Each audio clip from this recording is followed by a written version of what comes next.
When we found the slope from a graph on our previous notes page, we used the definition of slope.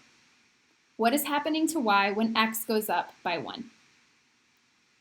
For this graph, when x goes up by 1, y goes up by 1, 2.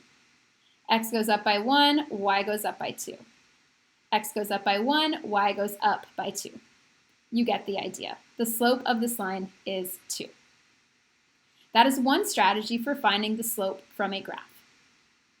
There's another strategy that is really similar to finding the rate of change from a table when x isn't just going up by 1 in the table. When x isn't going up by 1, we use this formula change in y over change in x, delta y over delta x.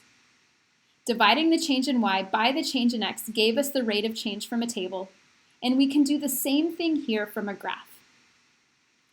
Instead of looking at these little jumps, what's happening to y when x goes up by 1, let's look what's happening to x and y between these 2 points.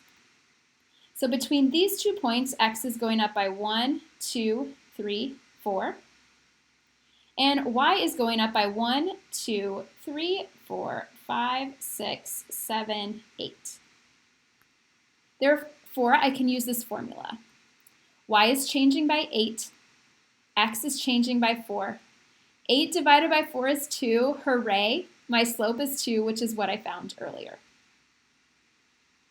Notice it's really common, instead of finding how much x is changing and then how much y is changing, to instead see what's happening to y first. Up 1, 2, 3, 4, 5, 6, 7, 8. And then what's happening to x. 1, 2, 3, 4.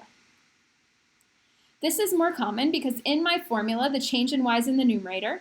So finding that numerator value first makes it less likely that you're going to switch this and put 4 in the denominator instead of the numerator.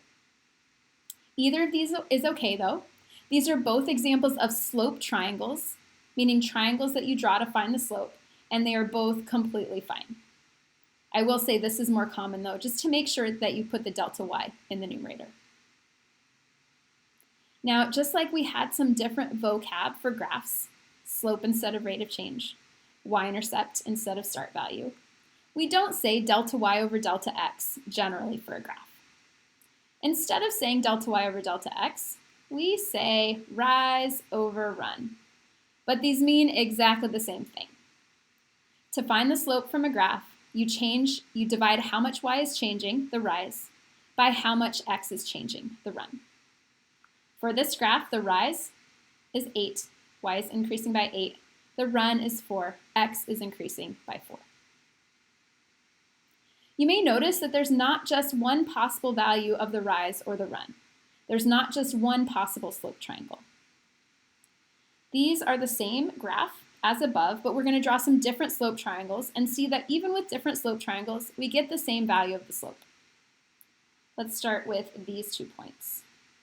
So my rise is 1, 2, 3, 4. Y is going up by 4.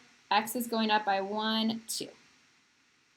Rise over run is 4 divided by 2. Between these 2 points, y is going up by 1, 2, 3, 4, 5, 6. And x is going up by 1, 2, 3. Rise over run is 6 divided by 3. I hope you see what's happening. 4 divided by 2 is 2. 6 divided by 3 is 2. My slope is still just 2. 8 divided by 4 was 2. No matter what slope triangle I use, I will get the same slope. The rise over run will remain constant. The slope needs to be constant because this is a linear relationship. Last slope triangle over here, I'm going to go up 1, 2, 3, 4, 5, 6, 7, 8, 9, 10. And then over 1, 2, 3, 4, 5. Rise over run, change in y, 10. Change in x, 5. Yay! I have again verified my slope is definitely 2.